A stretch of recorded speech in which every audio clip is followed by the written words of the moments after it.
Hi, everybody. My name is Dan Krier, I'm Brooks Laimbeer.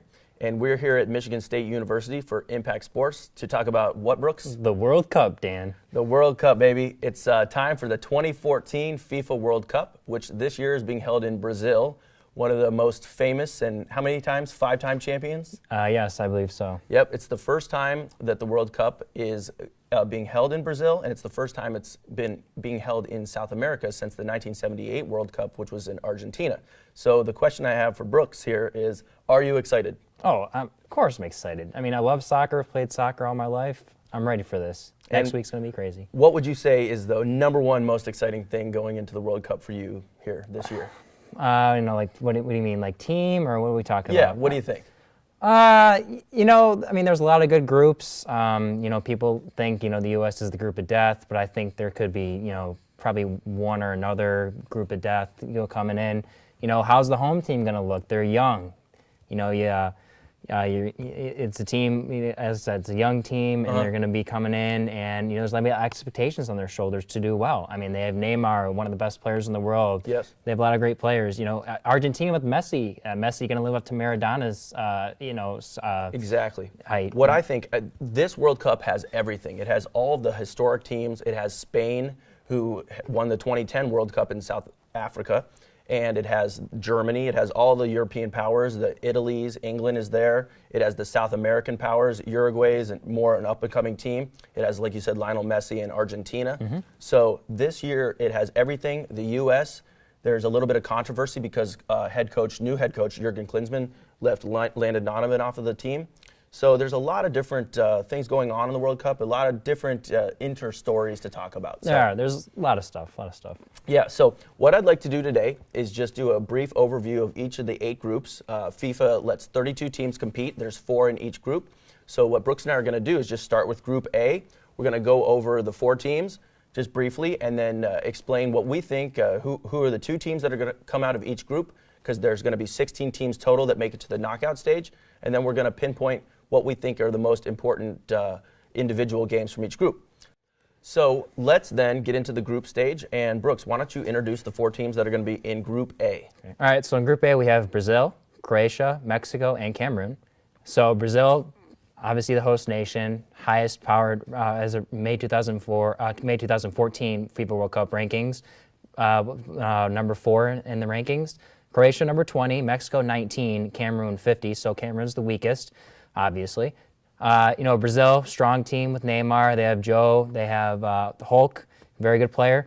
Croatia with Luka Modric should be very interesting. And Mexico, not playing good in qualifiers, but starting to pick it up with their friendlies, and they're finally getting the nice balance of players on the team. Right. I think they're doing well. Right, and historically, now Brazil is the kings of soccer. We're talking Pele and just history on their side. And with the home crowd, if you look at the 1998 World Cup, France, it was held in France, France won. Teams historically do well. 2002, South Korea had a nice run in that World Cup. So this one, you talk about home field advantage. So Brazil, almost a guarantee to move on to the next round. So out of the 3 remaining teams, you have Mexico, Croatia, and Cameroon. As Brooks pointed out, Cameroon, African team with Samuel Eto'o. Yes. Lower ranked, but Croatia and Mexico, they're always going to mix it up, so you're not sure which of those 2 teams are going to make it. Mexico's been playing well, and historically Mexico does come out of the group stage. They usually get to the round of 16 or the quarterfinals. They do. So if you look at we have Brazil-Croatia on June 12th to start the World Cup, and then Mexico-Cameroon on June 13th. Yeah. But to me, would you agree that the Mexico-Croatia game would be the most crucial game to determine who else besides Brazil comes out of this group? I mean, it can, because obviously I don't think Cameroon's going to be viable to move on. I don't think that's not an option for this group, honestly. I really think Croatia and Mexico are going to be the 2 that whoever wins, when they're playing that game, whoever wins they want 3 points. I know. Yeah. Yep, great. So it's kind of an easy group to see. I really expect Mexico and Brazil to come out, but Croatia could step up there. I do think that the most important game of the group is going to be between Mexico and Croatia, because Brazil is going to be the team that comes out. It's almost guaranteed. And Cameroon looks like the big underdogs in the group. So to me, it's the Mexico-Croatia game, which is going to be played on, if I find out here, that's going to be played on June 23rd. So that's the final day of this group stage. So that's the big one in my mind. What about you? Oh no, I agree. It's going to be the determining factor. Who's going to be a viable option to come out of the group with Brazil. So it's the game. Someone wants to come away with 3 points. Yes, definitely, definitely. All right, well, let's move on to Group B. And in Group B, you have a very, very interesting first game, which is going to be on June 13th, and it's between the two teams that played in the 2010 FIFA World Cup final in South Africa, between Spain and Netherlands. So somehow they ended up in the same group here, and it's a beautiful thing. So we have Spain, Netherlands, Chile, and Australia. And just come out and say it. I think the two teams that are coming out of this group are going to be Spain and Netherlands. It just makes sense. What do you think about that? I don't think it's as cut and dry as everyone thinks it is. I mean, we like Netherlands because they got there last year. I mean, they have Robin van Persie, Ayoun Robin, Dirk Kuyt, Wesley Sneijder. They're stocked. They're very stocked. But Chile, very offensive team. Watching a little bit of ESPN FC, they were kind of talking about Chile. They love to attack, but the problem is you get caught out when you like to push forward too much. So that's the only problem with Chile I see. But they score goals, and they're ranked 13th. I was going to say they're ranked similarly to the Netherlands, but Netherlands have that history. They do.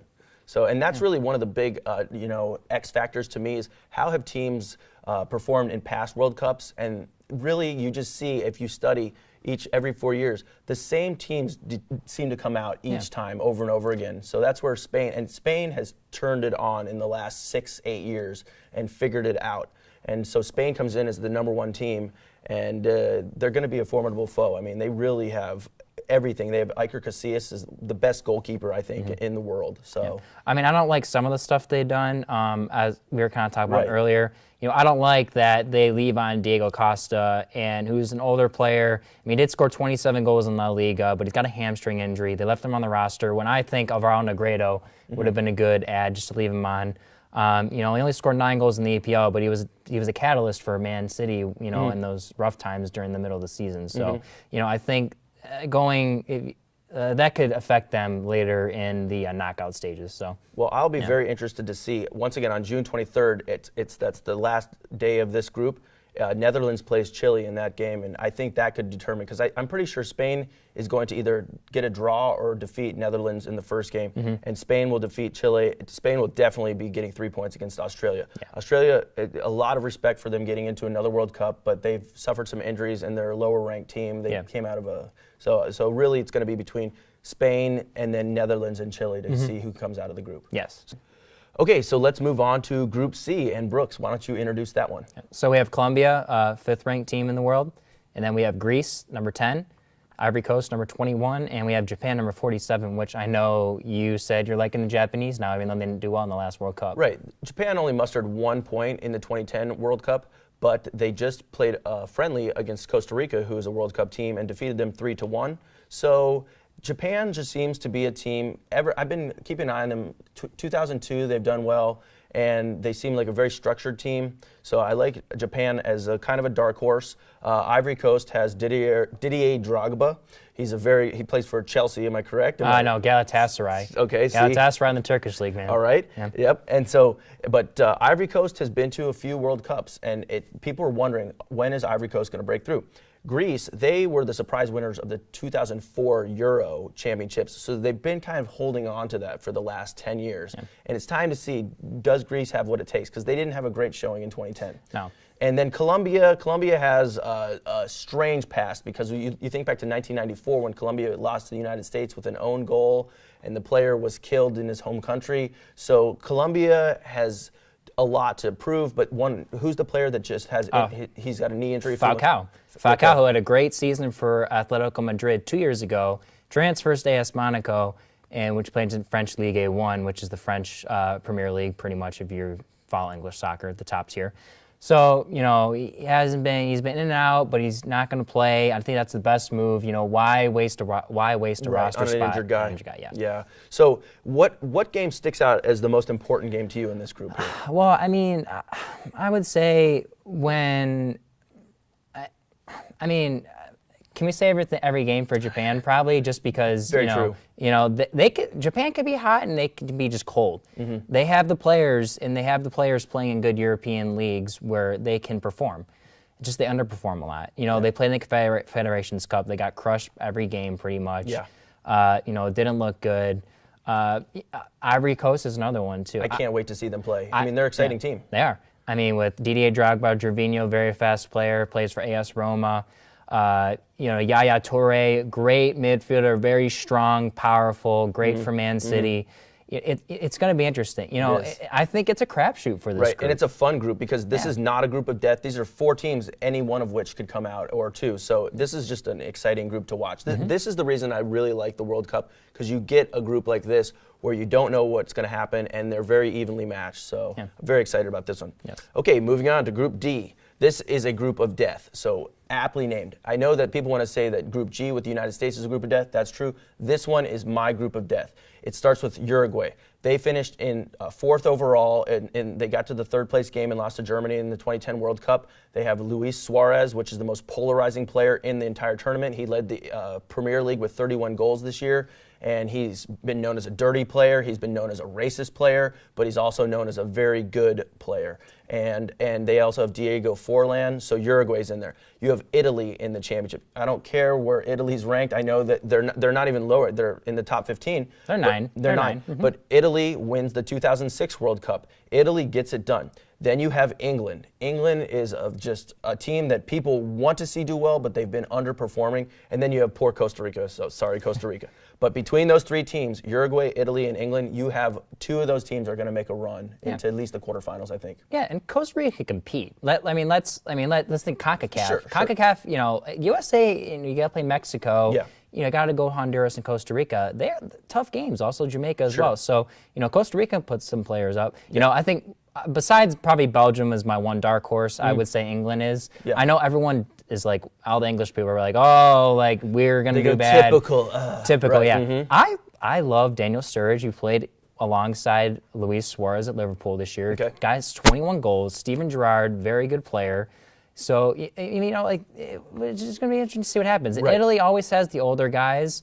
Unfortunately, Rossi, the U.S. player, isn't playing this year because he had come back from an injury. I think he's a little upset that he was left off the roster. He played the last game of the season for his club team in Serie A, but it's going to be interesting. Well, the game that sticks out is June 14th. It's the first game of it's Italy and England, and the winner of that one's going to be the one that comes out. I would expect a draw, to be honest, a 0-0 or a 1-1, which is usually the way it goes. But if you look at the other matches, I mean, England, Uruguay, Italy, Uruguay. England has to play Uruguay on the 19th. Italy plays Uruguay on the 24th. I mean, these are all wonderful matchups to look forward to. I mean, if you're looking at this group, England, Italy for sure. I think it's going to be a match of forwards. Mario Balotelli, little head case for Italy. Yep. Exciting player, though. Exciting player, though. Great player for AC Milan. And then I said Daniel Sturridge.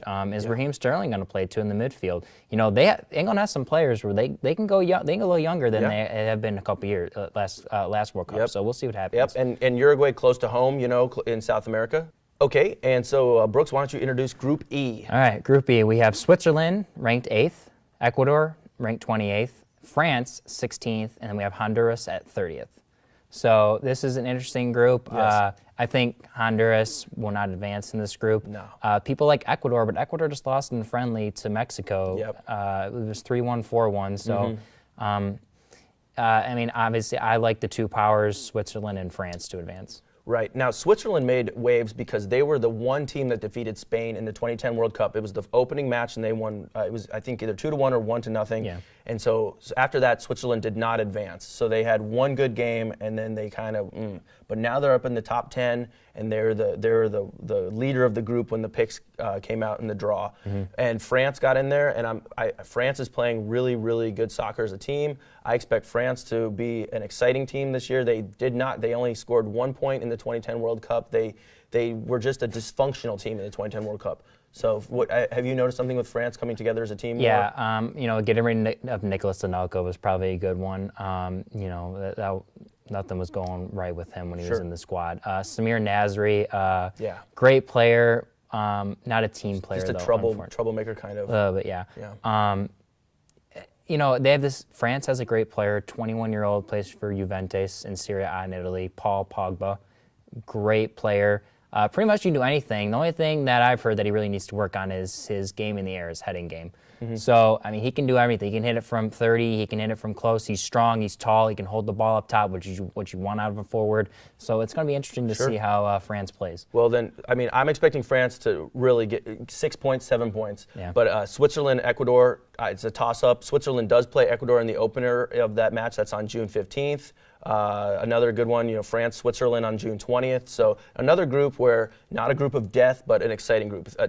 Switzerland, France, Ecuador, 2 of these teams have a great shot to come out. And Honduras, I mean, just coming from CONCACAF, it's tough to see other than USA and Mexico doing something. I'll be very shocked if Costa Rica and Honduras advance. Oh, for sure. Oh, yes. Okay, so moving on. This is a fun group because I think Argentina is going to have a field day with this group. Group F consists of Argentina, so the neighboring country to Brazil, and from what I read, Argentina doesn't really need to fly very far for each of their matches. They're very close.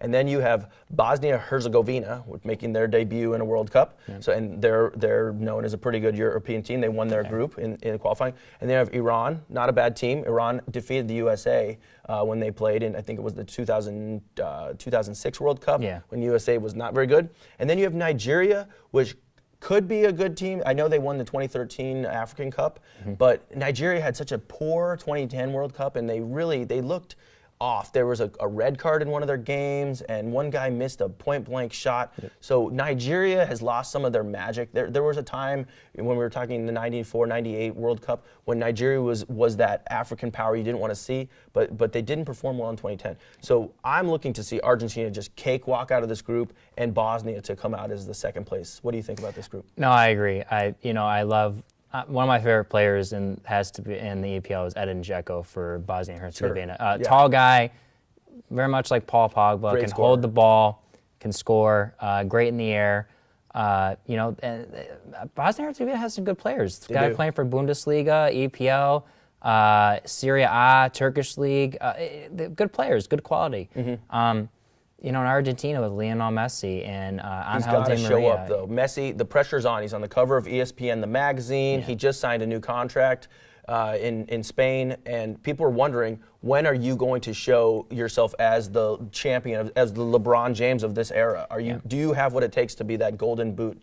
So, I mean, that's the question. I mean, the biggest thing, like when I was watching ESPN FC last week, one big thing was, can we declare Messi the greatest player of all time? Well, as we talk about in basketball, people got to catch Michael Jordan. Got to win those championships. Got to win the championships, and he has everything but a World Cup. Right. And Diego Maradona has a World Cup, he has 2 World Cups. 2 World Cups, yeah, That's right. 2 World Cups, yes.